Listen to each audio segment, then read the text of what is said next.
Okay, hi everyone. Welcome to AAC in the Cloud, sponsored by Forbes AAC, Cough Drop AAC, and Open AAC. We're excited to have Alexis Welch presenting on competence and AAC in the classroom. And just as a note, we will have the slides for this in Slack when we're done. All right, Alexis, I'll let you take it from here. All right. Hi, everybody. I will start off first with a little bit about myself. So this upcoming school year will be my 14th year of teaching. I've taught grades K through 12, students with moderate to profound intellectual disabilities and autism. I have never had a classroom with a kiddo that did not use AAC of some form. And I currently teach a high school class for kids with autism, with intense needs, autism in a self-contained setting. Outside of teaching, I'm a curriculum designer. I have a TPT store, and I also do some IEP coaching, and assistive technology by far is my favorite part of my job. So I wanted to share with you today a little bit about cultural competence and how you can use AAC in the special education classroom, and getting families involved as well.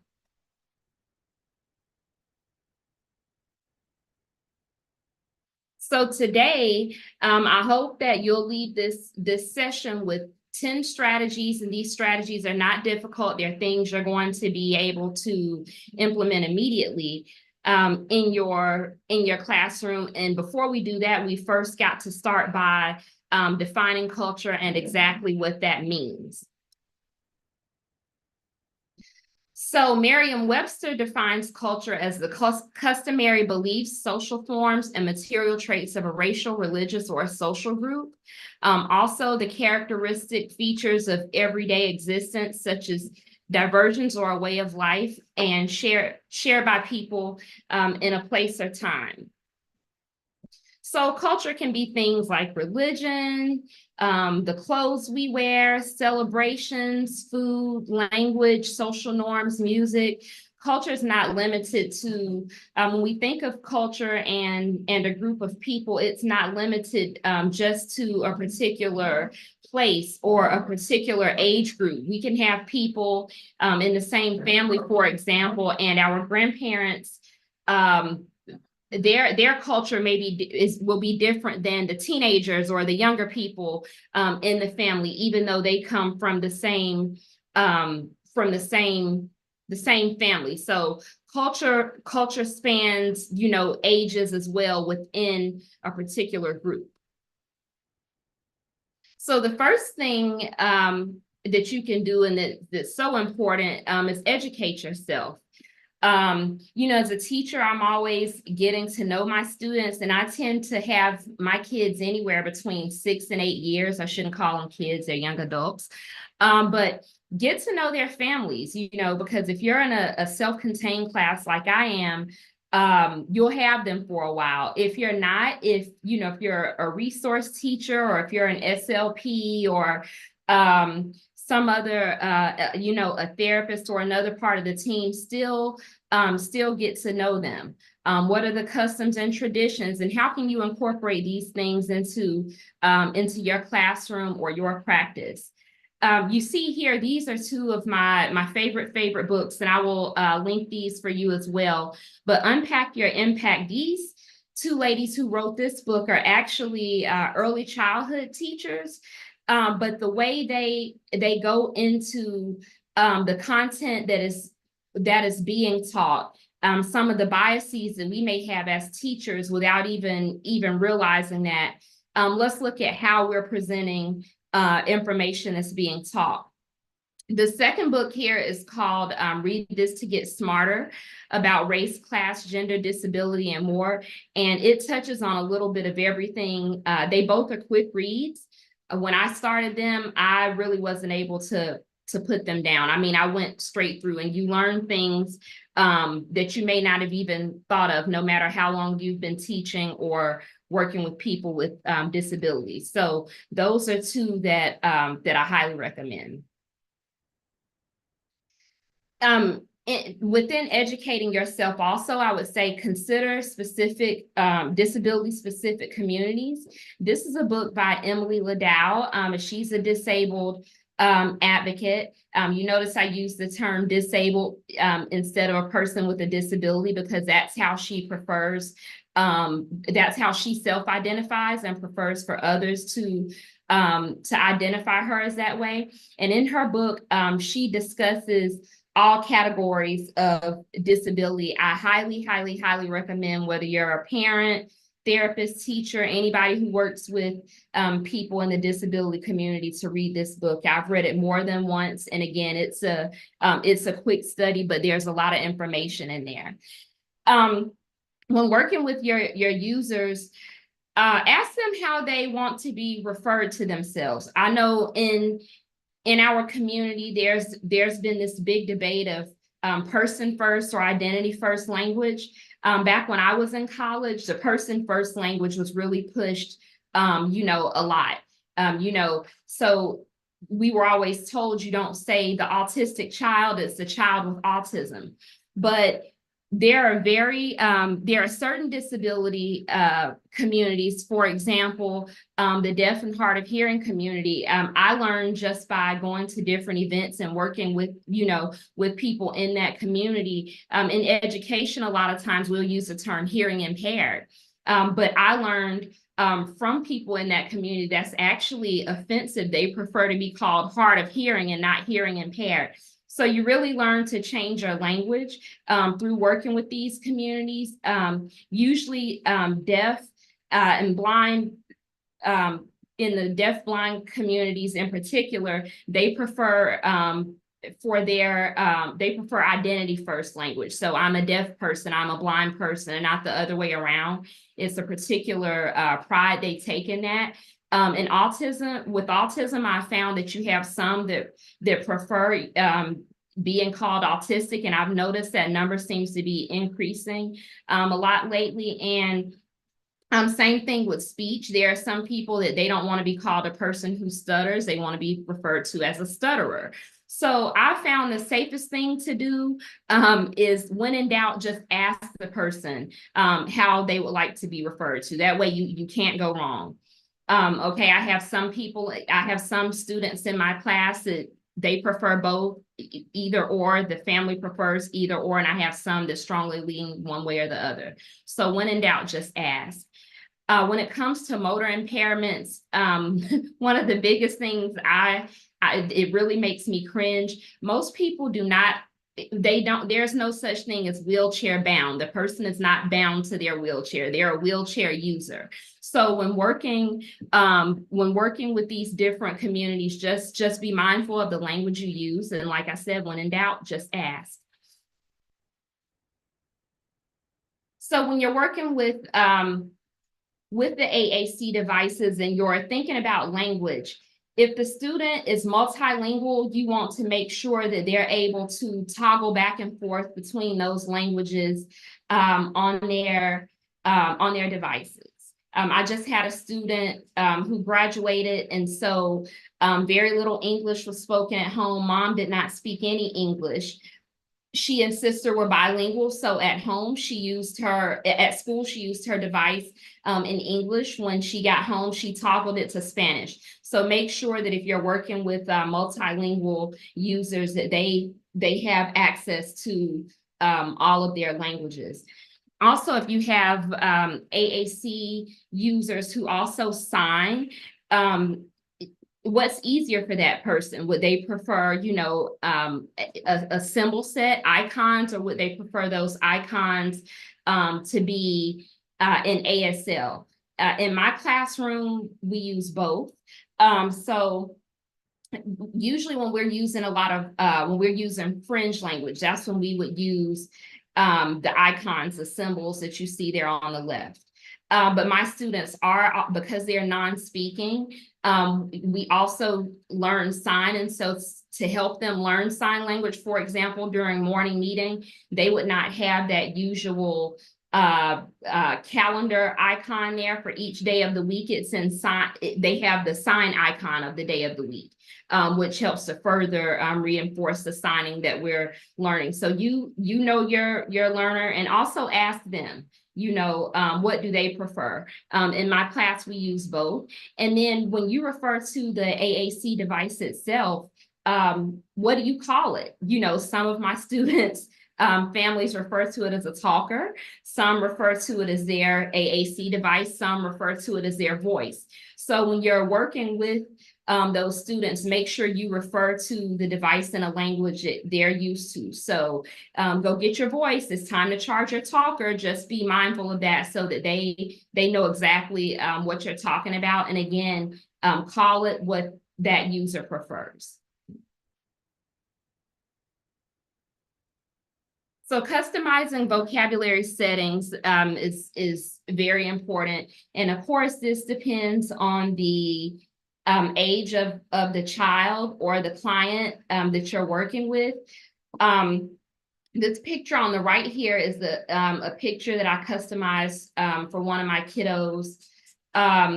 And so she's African-American. So if my students are African-American, I make sure their symbols look like them. If they are Hispanic, I make sure that their symbols look like them. And different, most symbol libraries now that I have seen, you can go in under the vocabulary settings, and you can edit the skin tone and the hair color of the user. So, and that was something that when that was rolled out, I really, really liked that, because their voice is an extension of them. So you want their device to be as close to them as possible. In this middle, this is a Go Talk that one of my students was using. Again, you can see the skin tones that I had looks like her. Under that emoji, her actual face was on there. And this was really customized to, when she got to me, she started out with the Go Talk, but she now has a more robust system. And I made sure that there were the things that she was most requesting. She had some words, but she wasn't intelligible. So if you're starting on something where you're just beginning, maybe something mid-tech, make sure you have those symbols on there that they use most, and then we had a core word book for her here to supplement. And then this picture on the left is make sure that things are customized to the age of the child. So this student, she was in high school. She still liked board games. And so I customized this page for her. But when she was at home, you can see that she liked watching Netflix and getting on TikTok and Facebook. So that's probably not something that you're going to see in the elementary setting, where my students might have things like dolls or blocks or cars. So make sure that you are, as they age, that you are customizing their page sets to change with their interests. Make sure there's a page with, an about me page or something where they can discuss their family traditions. This is also where you're going to is part of getting to know their families, to know what they want to include. If you have show and tell, or if you have a share day, maybe they want to share music their family listens to, or family members' special days or holidays, maybe something religious, food, or their pets. So, maybe there's something their family does, every week that they may want to talk about. So make sure that you get that information from families. I get asked a lot, well, how do you get that information? I usually send out an inventory at the beginning of the year, and that's how I know. And I'll ask the family, would you like for me to customize these things, or ask the user where on the device you would like for me to put this for you. But this is how you're going to really make sure that one way the device is customized and that the student is really getting to share about them. We want to make sure we're talking about the whole child and not things that are just preset on the device. Make sure there's a way that they can talk about what their peers are talking about. Pop culture is doesn't matter the age of the child. They really get into that. I recently had a student graduate, and all of her friends, when she would go to her inclusion class, they were all saying, "Hey girl, hey," she wanted to say that too. So we programmed that in for her. Memes, what's popular that you notice that other students in your school are talking about? Inside Out is getting ready to, Inside Out 2 is out now. I know that's something that the younger ones are talking about. The Olympics are coming up. Do you have a page where they can go and share about that or their thoughts? Their favorite artists, a lot of people are into Taylor Swift. So if you want to make sure you're staying current, what are things that you are hearing their age mates talk about? What's being talked about at home? Do they seem to, do they like certain music? Are they into a particular character? If you know those things, then make sure they have a way to talk about it. And then this can extend to the school culture as well. At my school, we have a special needs flag football and cheerleading team. So one thing we've done for all our AAC users that are on those teams, they have the cheers in there so that, when their speaking friends are cheering, they can cheer as well. They're able to say the Pledge of Allegiance. If they go to, if they're attending sports, what are those phrases they may use? Or are they involved in any clubs or pep rallies? Can they talk about the school mascot? If there's something, if your school has a chant or a mantra, can they talk about that? What are things they may want to talk about on spirit days or dress up days? Who are their favorite people around school? These are all ways that we can make sure we're bringing culture into AAC and AAC into the wider culture of the school as well. And then make learning fun. Incorporate AAC and AT throughout the day.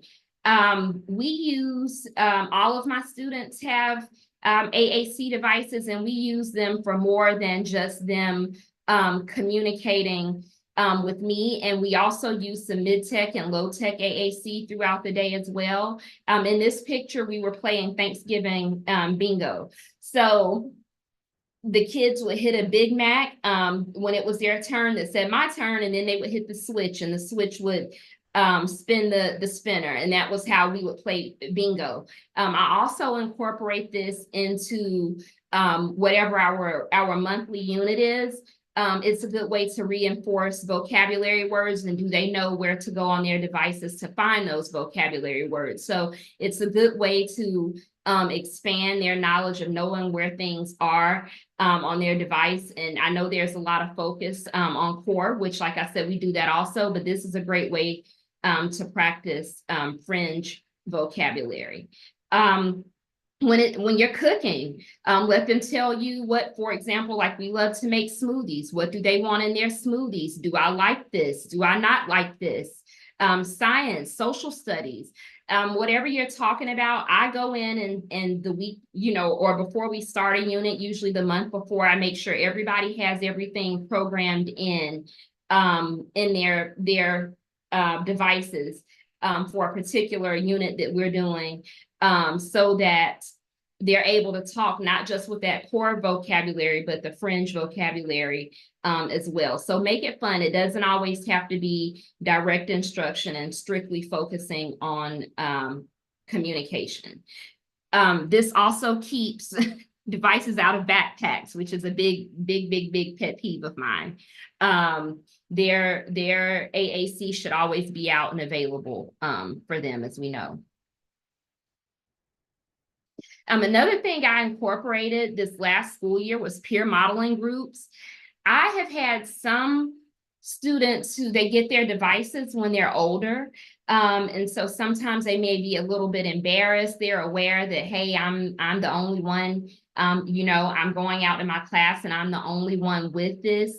But one thing I found that really helped was their buddies in other classes within our departments who used AAC. We would get together and we would have talk time with them. So we have a particular topic and they were modeling for each other. You see here in this picture, these are 3 devices that some of my students had. I do have a couple with eye gaze, and we have some students in other classes that have different AAC as well. So we Alexis, yes, are you still showing a slide? I am. Okay, it is switched to just you. It has switched to just me. Okay, let's see.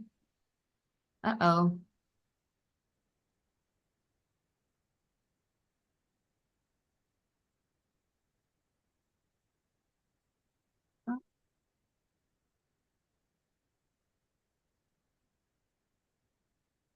Okay, what about now? Just you. Just me. That is strange.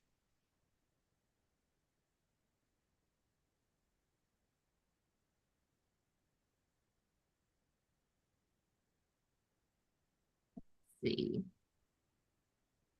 Oh, okay. They're saying they can see it. Okay. Okay, I'm going, I don't know what I did. It's okay. Sorry about that, guys.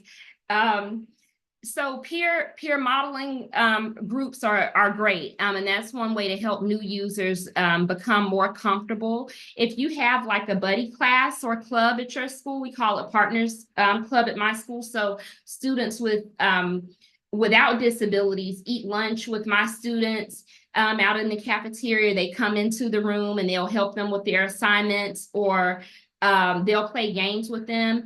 And believe it or not, those kids learn how to model by watching you model. And so I've found that once my students see their friends modeling on their AAC devices, then they're wanting to use their AAC more. So that's a great way to incorporate culture. And that's another way for them to learn about each other. Well, what's your favorite sport? Well, what are you listening to? Well, again, that brings in that pop culture piece. Tell me about your family. There's so many different things that you can do with that. And then these last 2 are not so much about the device, but look around, evaluate your classroom. If you have, AAC users in your classroom, and it doesn't have to be a robust system. They may be using a core board. They may be using mid-tech.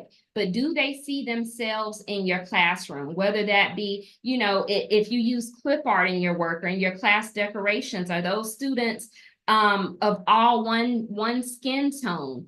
Do those students all appear to have non-visible disabilities? I'll give you an example. When you come to my classroom, I have a big poster on the door that says, in this classroom, we speak AAC. And so, and it's accented with, with Big Macs and core boards and different high-tech systems. So those kids know right away, like, hey, I'm going to be accepted here. These people, they get me. You see on the left, this is a picture of my students' picture schedules. And so once they do an activity, they move it over to the finish column. It just so happens that all of my students use the same symbol sets on their devices. And so I tailored the symbols on their devices, the symbols on their schedules to the symbols on their devices, so that those symbols are familiar to them. I have had students use other symbol sets in the past, and so then I would just change that to that symbol set. I've also had students that use just real pictures, and I've tailored that to the symbol set. So they're learning and seeing those same symbols over and over. And when they see other symbols that they don't use, that's just an opportunity for them to generalize. In the middle, this is an object schedule. I have had some students that are AAC users, but they may be hearing impaired, or they may be hard of hearing, or deaf or blind. So this is an object schedule that I use in conjunction with their AAC devices so that they can feel what we're about to do next. And then we use scanning, and these students usually have multiple and complex needs. So just make sure the things in your classroom are enhancing that use of AAC. And then this is a picture here. When I taught elementary school, I had this little guy. So all the dolls and the characters in my classroom actually had their own little AAC devices. And so my students really got a kick out of that, because they're like, oh, they're just like me. Even down to having toys that may have had feeding tubes, or, did they have a cochlea or an implant? So, a cochlear implant, or maybe a hearing aid. You really want to make sure you're fostering that culture, and that students see themselves in your classroom. That's something I work really hard to do, and you'd be surprised how many walls that tears down with them and brings up their comfort level. And then use accessible family communication, particularly if you have families who speak other languages. So in the middle here, you see this is a communication page that I use, and I sit down with each of my students at the end of the day, and they tell they circle and let their families know how their day went. But also, because I don't always have time to handwrite notes, I have these little notes here that I stick in their folders, and the symbols on them are great, because even if a family did not speak English, they could see, okay, this is a bottle of medicine, so she's letting us know that they need more medication at school. And then finally, the way I directly communicate with my parents, if it's not written, is on their device. I actually go in and I will voice record. So Susie had a great day at school today. She needs an extra change of clothes. Let me know if there's anything else that I can do for you. And then when Susie gets home, her parents know to go in and to check her message, and then they'll respond to me. And that's also a way to make sure that, again, that device is not sitting in the backpack once it gets home. You can actually go in and you can see how or when the device was being used, what was said, so you know whether or not if they're reading the message. That's a session for another day, but that's something that most AAC devices are capable of doing. And then finally, this is just a little bonus, but foster collaboration. If you're not sure how to do some of these things, work with, your AT specialist, OT, PT, or SLP, of course. My media specialist has been great. With my Promethean board, I was able to get a jelly bean switch. So when we're doing morning meeting or we're doing anything up on the board, in addition to using their AAC devices, my students are able to turn the page, and that's actually a class job that I have throughout the day for my students. And families know their kids most above all, so listen to them, work with them. You'll find some good nuggets in there. You'll probably find out, I hear a lot, well, they're doing that at school, they don't do that at home. How can we make them do that at home? Or they're doing things at home that they don't do at school. So really foster that collaboration. So I'm going to skip ahead before the questions. Oh, well, my last slide is not showing, but it will be on there. I have all my contact information for you, and there's a QR code as well. But if anybody has any questions for me at this time, I'll be happy to take them. We had one question in the feed. How many different AAC users do you have in a typical class?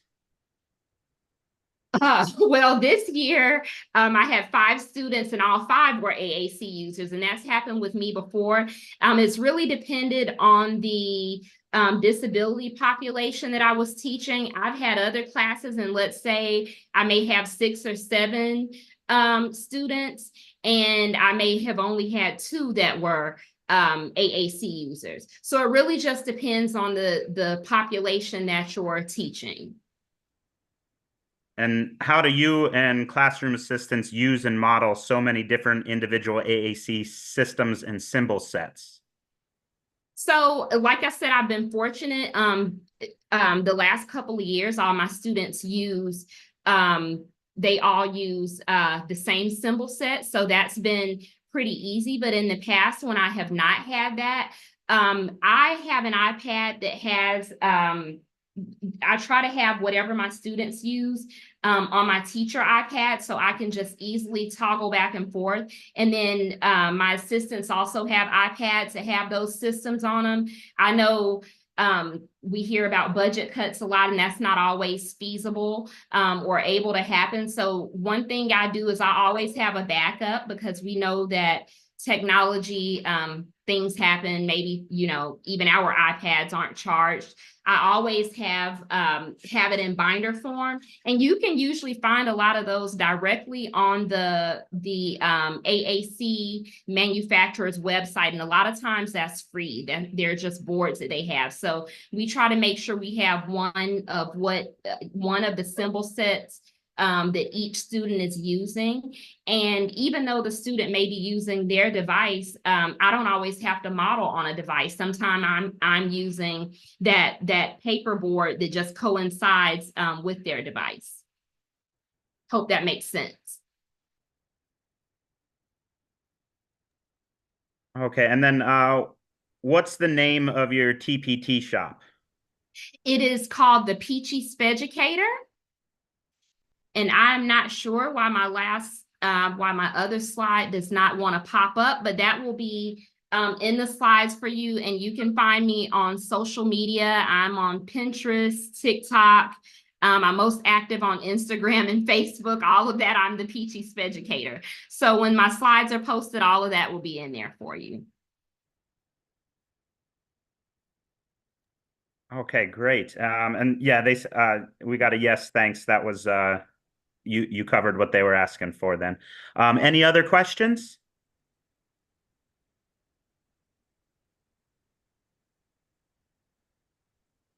All right. Oh,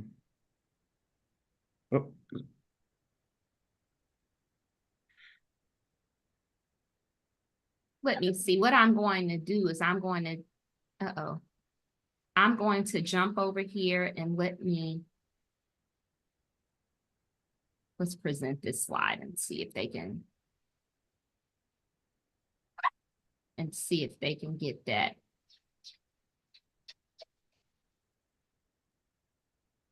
in there.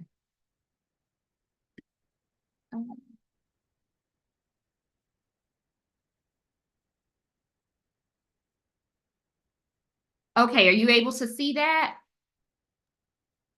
yes, it looks like that's coming up on everything. Okay, so let's see if I can, there you are. So there's my QR code, and you can scan that, and those are all the places that you can find me. Right.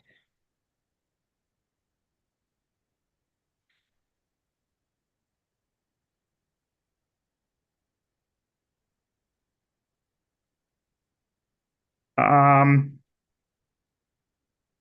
see, can you share in Slack the Instagram?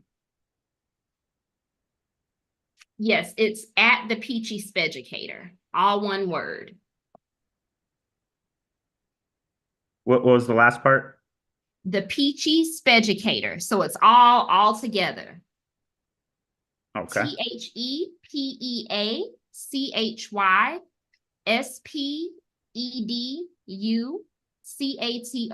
The Peachy Speducator.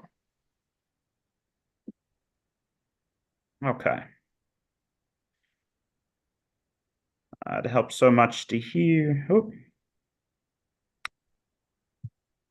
There's someone shared the link. Okay, great. Any other questions?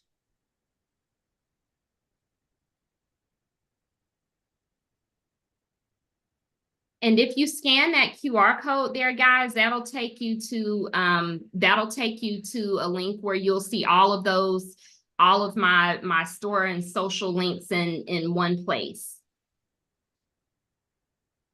I know some of you might not have your phones handy, but again, that'll be on the PDF on the slides as well once they're posted.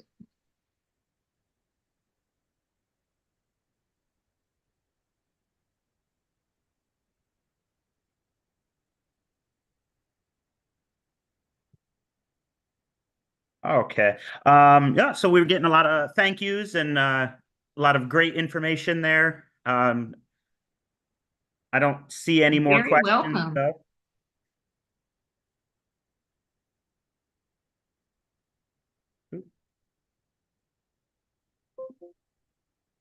All right. Well, I think that's all the questions then. So we really do you have any closing thoughts or anything or oh I wait, just we do hope have a that, question. oh, okay. What are some good resources for teachers just starting with AAC in the classroom? Great question. Great. Well, I would go to aacinthecloud.com and I would look at past conferences. Believe it or not, I still do that myself all the time. YouTube has been a great resource. There are tons of speech therapists that you can follow on Instagram. Rachel Madel's one of my favorites. And then there is a book called, you hadn't asked me, I would have been able to tell you. If you go to Amazon and just search AAC core words, books will pull up that you can use in your classroom.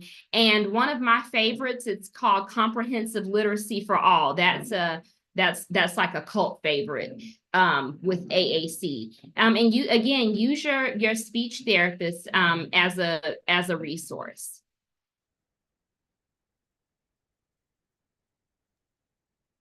Okay. And then let me see. Somebody did say that the QR code didn't work for them. Okay. Back there.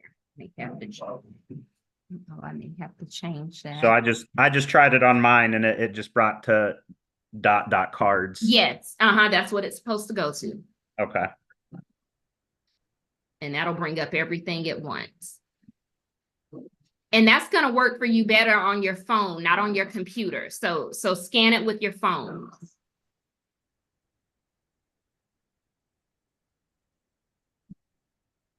Okay.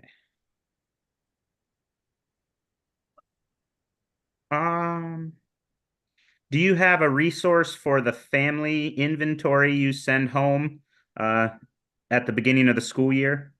It will be in my TPT store by the end of the week. We're in back to school mode, so I'm updating and I'm prepping a lot of things. And then, so for the same person that asked the question about teachers getting started in the AAC classroom, they just commented that teachers have a lot of resistance using AAC in the classroom. Yes, yes. I think for some they're just not comfortable, or if they're not new. One problem I've had it's been with my instructional assistants, or we've always done it this way, or we've never done it that way. But the first thing is the person, are they referring to special education teachers, or are they referring to general education teachers specifically? Because that's two different situations there. First of all, if the student has AAC in their IEP, there should be no resistance. That's a federally binding document. So that students, that's you're entering a legal problem there when teachers are not using are not using accommodations that are in that child's IEP. And most of our students who have AAC do have IEPs. I've never met one that hasn't. But the way around that is that's when you get the team together. You explain, like at the beginning of every year, if my student, has a new, we call them electives in high school. If they have a new elective teacher, we all get together and our speech therapist comes in. I apologize for my dog. He wants to join the session. We have our SLP comes in, our assistive technology specialist comes in, and we all sit down. We train, we make sure people understand the importance, the parents, and why that should be used, because that's really a non-negotiable.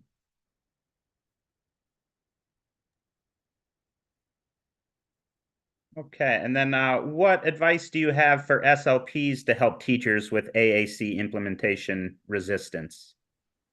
I would say be patient because as a teacher, I can tell you we have a lot of things on our plate. Some teachers have the attitude that, oh my goodness, this is just one more thing that I've got to learn, or one more thing that I'm responsible for. But I think if you show the teacher, start slow, be patient with them, because some teachers have never used AAC. When you're working in this with the child in their speech sessions, especially if you push in, you're really not only modeling AAC for that child, but you're modeling for that teacher as well. So be patient. You have to earn the trust. You have to earn the buy-in. And I find that once teachers, realize, like, oh my goodness, this really isn't anything extra. This is something that's helping this child more. I'm getting more from them, and it's helping them to communicate. Then they're usually all about it. But just be patient and keep trying, because I know there can be some resistant people out there.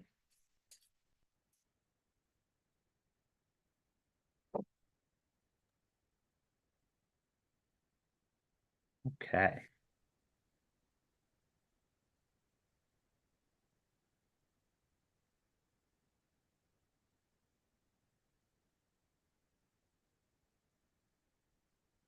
All right. So that looks like nobody else is typing now. So we got a thank you for the responses. And thank you for sharing. That was a lot of great information. And looks like there's just a couple minutes left. Is there anything else that you'd like to end on? No, I appreciate you guys for listening, and I hope that you found some things that going into next school year that you can implement in your classroom. If you have followed my story, you follow me on social media, then I will be getting that inventory out to you. So just follow me and stay tuned. You'll be able to see when it's in my store, and I appreciate you all for attending today. All right. Well, thank you again, and this will conclude this session then. Thank you so much. Yep. Bye. Bye-bye.